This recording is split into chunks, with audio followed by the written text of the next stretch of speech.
चलिए हम लोग बात करते हैं खनिज के बारे में कि खनिज क्या होते हैं। मिनरल्स। अब बात खनिज की आई तो सीधा सा आपको ये कॉमन सेंस लगाना, खनिज मतलब भू प्रॉपर्टी के अंदर, क्योंकि मिनरल्स जो होते हैं वो भू प्रॉपर्टी में ही रहते हैं, वहीं से प्राप्त होते हैं। तो खनिज मतलब हो गए आपके जो चीज़ें भू प्रॉपर्टी में के अंदर होंगी। तो अगर हम बात करें कि खनिज क्या होते हैं, जैसे तत्वों के खनिज क्या होते हैं, तो भू प्रॉपर्टी में तत्व जिस रूप में उपस्थित होते हैं उन्हीं को हम क्या कहते हैं, खनिज कहते हैं। खनिज क्या होते हैं, जो तत्व होते हैं भू प्रॉपर्टी में जिस रूप में उपस्थित होते हैं उसी को हम क्या कहते हैं, खनिज कहते हैं। तत्व भू प्रॉपर्टी में जिस रूप में उपस्थित होते हैं क्या कहलाते हैं, खनिज कहलाते हैं।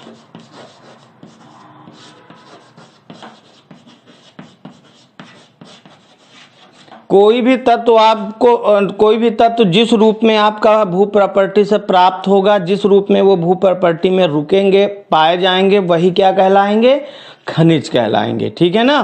तो हमें जिस धातु का शोधन करना होता, धातुओं को निष्कर्षित करने का, शुद्ध करने का प्रोसेस कहलाता धातु कर्म, मेटलर्जी।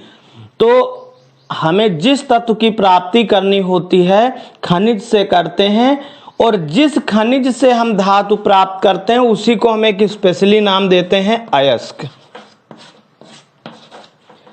अयस्क क्या होते हैं, अयस्क वे होते हैं जिनसे हम धातुओं की या तत्वों की प्राप्ति करते हैं।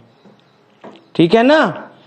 सारे चीजें तो खनिज है, तत्व जिस रूप में पाए जाएंगे भू प्रॉपर्टी में वो खनिज होगा, लेकिन जब हम धातु को निकालेंगे तो हम जिस खनिज से धातु निकालेंगे या जिस खनिज से अयस्क को प्राप्त करेंगे उसे हम एक स्पेशल नाम देते हैं, जिसे हम कहते हैं अयस्क। क्या कहते हैं, अयस्क। इसीलिए एक क्वेश्चन आता है कि सभी अयस्क खनिज हैं, लेकिन सभी खनिज अयस्क नहीं होते हैं। क्यों? मतलब सभी अयस्क क्या हैं, खनिज हैं, लेकिन सभी खनिज अयस्क नहीं हैं। तो केवल वही खनिज अयस्क कहलाते हैं जिनसे हम एलिमेंटों को, जिनसे हम तत्वों को प्राप्त करते हैं। ठीक है ना। जैसे मान लीजिए कि हमें धातु या हमें एलिमेंट की प्राप्ति करनी, तत्व को निकालना है। पता लगा कि हमने 100 क्विंटल पत्थरों को तोड़ा, अयस्कों को तोड़ा। अयस्क होते हैं कि स्टोन होते, पत्थर होते हैं।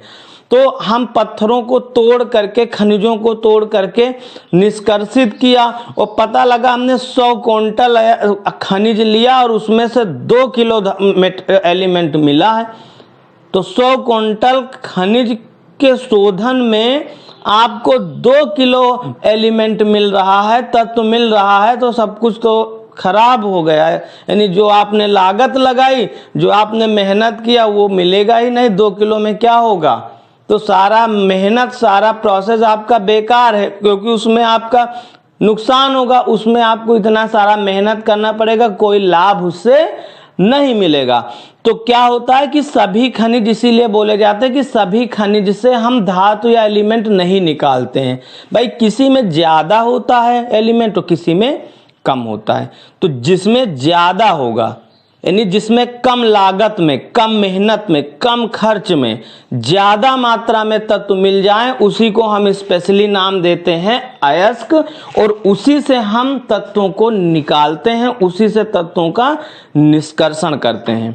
यहां पर एक क्वेश्चन आपका जरूर पूछा जाता है, जैसे ये चीज है, ये चीज आपके टेट के पेपर में आता है और छोटे जो एग्जाम होते हैं उसमें ये पूछा जाता है। जैसे आपका जब पर्यावरण से संबंधित पेपर बनेगा, एनवायरनमेंट से संबंधित, तो ये जरूर पूछा जाता है कि ये एलिमेंट प्रकृति में या भू प्रॉपर्टी में कितना पाया जाता है। दूसरी चीज, बोर्ड के लिए एक क्वेश्चन आता है कि कॉपर के 2 अयस्क लिखिए या आयरन के 2 अयस्क के नाम और सूत्र लिखिए। तो एक क्वेश्चन यहाँ होता है कि आपको अयस्क, हर एक एलिमेंट का जो अयस्क है वो पता होना चाहिए। आपके कोर्स में जो आपके एलिमेंट हैं जिनका हमें निष्कर्षण करना है उसमें आता है कॉपर, तो कॉपर का कम से कम 2 अयस्क आपको पता होना चाहिए। आयरन के कम से कम 2 अयस्क पता होने चाहिए। सिल्वर, जिंक, निकिल, तो ये जो एलिमेंट हैं इनका निष्कर्षण आपके कोर्स में है, बोर्ड के पाठ्यक्रम में है, तो ये आप एलिमेंट को ध्यान दे दीजिएगा और इन एलिमेंटों के कम से कम 2 अयस्क आपको पता होना चाहिए। तो जैसे कॉपर का होता है copper pyrite, CuFeS2, copper pyrite, copper का क्या है अयस्क है। कॉपर के तो बहुत सारे खनिज होते हैं लेकिन हम स्पेशली कॉपर किससे प्राप्त करते हैं, कॉपर पैराइट से। तो कॉपर पैराइट से प्राप्त करते हैं तो इसका मतलब कॉपर पैराइट क्या हो गया, अयस्क। इसी तरह एल्यूमिनियम भी आपके कोर्स में है, लेड भी आपको पता होना चाहिए, Pb। तो ये सब इतने महत्वपूर्ण एलिमेंट हैं, इनके आपको अयस्क को तैयार करना है। तो समझ में आ गई बात कि खनिज और अयस्क क्या होते हैं और क्या डिफरेंस है। तत्व जिस फॉर्म में पाया जाएगा प्रकृति में यानी भूपर्पटी में वो खनिज होंगे, और उन खनिजों को हम अयस्क बोलेंगे जिनसे हम धातु का निष्कर्षण करेंगे। उसको हम एक स्पेशली नाम देते हैं अयस्क। क्यों? क्योंकि जो अयस्क होते हैं उनसे धातुओं को हम या एलिमेंटों को हम कम लागत में, कम खर्चे पर, कम मेहनत से ज्यादा मात्रा में निकाल सकते हैं, तो इसलिए उसको हम एक स्पेशल नाम दे देते हैं अयस्क। तो ये डिटेल हो गया। अब हम आगे चर्चा करेंगे धातु कर्म के बारे में।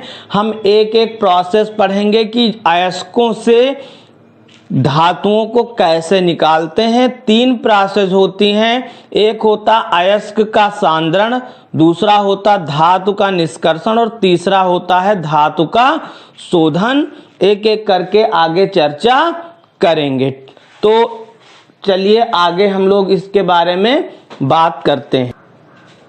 तो चलिए हम लोग चर्चा करें आगे धातु कर्म के बारे में, मेटलर्जी के बारे में। इससे पहले हमने आपको ये बता दिया है कि जो भू प्रॉपर्टी होती है, भू प्रॉपर्टी में जो आपके एलिमेंट होते हैं, तत्व होते हैं, वो किस रेशियो में पाए जाते हैं और किस रूप में पाए जाते हैं। तो हमने आपको बताया कि जो तत्व होते हैं, स्पेशली हम धातु पर चर्चा कर रहे हैं, तो धातु जो होते हैं वो आपके भू प्रॉपर्टी में किस रूप में पाए जाते हैं, खनिजों के रूप में। यानी खनिज के बारे में बात यही हुई कि धातु प्रकृति में जिस रूप में यानी भू प्रॉपर्टी में पाए जाते हैं उसे खनिज कहते हैं। और वो खनिज जिनसे हम धातुओं को आसानी से इजी वे में, कम लागत में, कम खर्चे पर, कम मेहनत में, अधिक मात्रा में प्राप्त करते हैं उसे हम अयस्क कहते हैं। तो जो तत्वों का निष्कर्षण करेंगे, धातु का निष्कर्षण करेंगे, वो किससे करेंगे, अयस्क से करेंगे। ठीक है ना। तो हम पहले यहाँ पे परिभाषा देख लेते हैं कि धातु कर्म क्या होता है। धातु कर्म क्या होता है, धातुओं का कर्म करना। ठीक है, यानी धातुओं का कर्म करना मतलब ये हो गया कि अयस्कों से शुद्ध धातु को प्राप्त करने में जिस भौतिक और रासायनिक विधियों का प्रयोग किया जाता है उसे हम सामूहिक रूप से, कंबाइंड रूप से क्या बोलते हैं, धातु कर्म बोलते हैं। यानी धातु कर्म में वो सारे प्रोसेस आ जाते हैं जो प्रयोग किए जाते हैं धातु को निकालने में। अब धातु के निकालने में एक प्रोसेस नहीं प्रयोग होता, कई सारे स्टेप होते हैं, कई सारे चरण होते हैं जिनके द्वारा हमें धातु शुद्ध रूप में प्राप्त होती। तो वो उसमें कुछ भौतिक प्रोसेस भी इन्वॉल्व होते हैं और कुछ रासायनिक प्रोसेस भी इन्वॉल्व होते हैं। तो उन्हें सामूहिक रूप से हम क्या बोलते हैं, सामूहिक रूप से धातु कर्म बोलते हैं। जनरली एक लाइन में आप ये समझिए कि शुद्ध धातु प्राप्त करने के लिए जिन भी भौतिक और रासायनिक प्रक्रमों का यूज किया जाता है उन्हीं को हम क्या बोलते हैं, धातु कर्म बोलते हैं। और ये कितने स्टेप होते हैं, 3 स्टेप में धातु कर्म कंप्लीट होता है। पहला स्टेप है अयस्क का सांद्रण। सीधी सी बात है कि अयस्क को अगर हम निकाल रहे हैं भू प्रॉपर्टी से तो अयस्क शुद्ध रूप में तो मिलेगा नहीं। अभी कोई चीज है, ये चाक है या ये डस्टर है आपका, इसको भू प्रॉपर्टी में गाड़ दीजिए और थोड़े दिन बाद निकालिए तो क्या ये डस्टर इसी रूप में निकलेगा? इसमें बहुत सारी धूल मिट्टी सिलिका तमाम सारी चीजें नीचे लगी होंगी। तो अयस्क भी आपका जो है शुद्ध रूप में नहीं होता, उसमें मिट्टी, धूल, सिलिका यानी बालू, तमाम सारे कण उसमें ऊपर से लग जाते हैं। तो वो चीजें जो होती हैं वो अशुद्धियां होती हैं।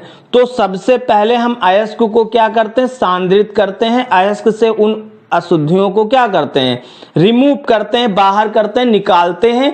तो वो प्रोसेस कहलाता है अयस्क का सांद्रण। और जब आपका अयस्क शुद्ध हो जाता है तब हम उस अयस्क के धातु का निष्कर्षण करते हैं। और इन दोनों क्रियाओं में कई सारे स्टेप यूज किए जाते हैं। अब जब धातु निकालोगे तो धातु निकालने के लिए कई सारे स्टेप यूज होते हैं, कई सारे प्रोसेस यूज होते हैं। आपने पीछे कक्षाओं में हाई स्कूल में कुछ भट्टियों के बारे में पढ़ा होगा, वो सब यहाँ इन्वॉल्व होती हैं, उन्हीं में ये सारी प्रोसेस करवाई जाती है। और जब धातु आपका निकल आता है तो भी धातु आपका शुद्ध नहीं होता है। तो शुद्ध नहीं होता तो उसके लिए हम धातु शोधन करते हैं। क्या करते हैं, धातुओं का शोधन करते हैं। तो स्पेशली 3 स्टेप में इसका पूरा धातु कर्म किया जाता है। किसी भी अयस्क का जब आपको धातु कर्म करना है, किसी भी अयस्क का आपको धातु निकालना है किसी भी अयस्क से, तो आपको 3 प्रोसेस यूज करना पड़ेगा। सबसे पहले आपको अयस्क का सांद्रण करना पड़ेगा। अब अयस्क के सांद्रण के लिए 4 विधियां होती हैं। एक होता फेन प्लवन विधि, दूसरा होता गुरुत्वीय पृथक्करण विधि, तीसरा है चुंबकीय पृथक्करण विधि और चौथा है रासायनिक निक्षालन विधि। लेकिन ये चारों विधियां कहाँ पे यूज होंगी, एक अयस्क के लिए चारों नहीं यूज होगी, किसी एक अयस्क के लिए कोई एक ही विधि यूज होगी। तो अब कौन से अयस्क के लिए कौन सी विधि लगाएंगे वो हम चर्चा करेंगे आगे। और जब ये प्रोसेस हो जाएगा तो धातु निष्कर्षण में भी कई सारी प्रोसेस होती हैं। जैसे हमें कॉपर का धातु निष्कर्षण करना, तो हमें कॉपर को या तो पहले निस्तापित करना पड़ेगा या भर्जित करेगा, फिर प्रगलित करना पड़ेगा। तो कई स्टेप में ये काम होता है। और एट लीस्ट आपको एक विधि होती है इलेक्ट्रोलाइटिक प्रोसेस, ठीक है ना। तो वो इलेक्ट्रोलाइटिक प्रोसेस के द्वारा सबसे अच्छी शुद्ध धातु की प्राप्ति होती है, वैद्युत अपघटनी विधि।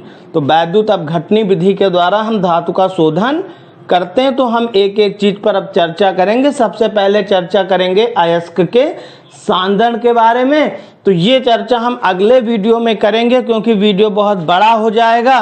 तो इसलिए जो है आज के लिए इतना ही। बाकी जो आपका आगे की प्रोसेस है वो आपको स्टार्ट करेंगे अगले वीडियो में। आज के लिए इतना ही। धन्यवाद। आप लोग अच्छे से तैयारी करते रहिए और जो भी कोई जानकारी होगी वो आपको मिलती रहेगी। और कोई भी प्रॉब्लम हो, कोई अलग से टॉपिक आपको समझना है तो आप कमेंट बॉक्स में जा करके टाइप कर दीजिएगा। वो प्रॉब्लम आपको तुरंत उसका सलूशन दिया जाएगा। और कोई भी बात अगर समझ में नहीं आ रही तो उसको जो है आप कमेंट बॉक्स में लिख सकते हैं। आज के लिए इतना ही। धन्यवाद।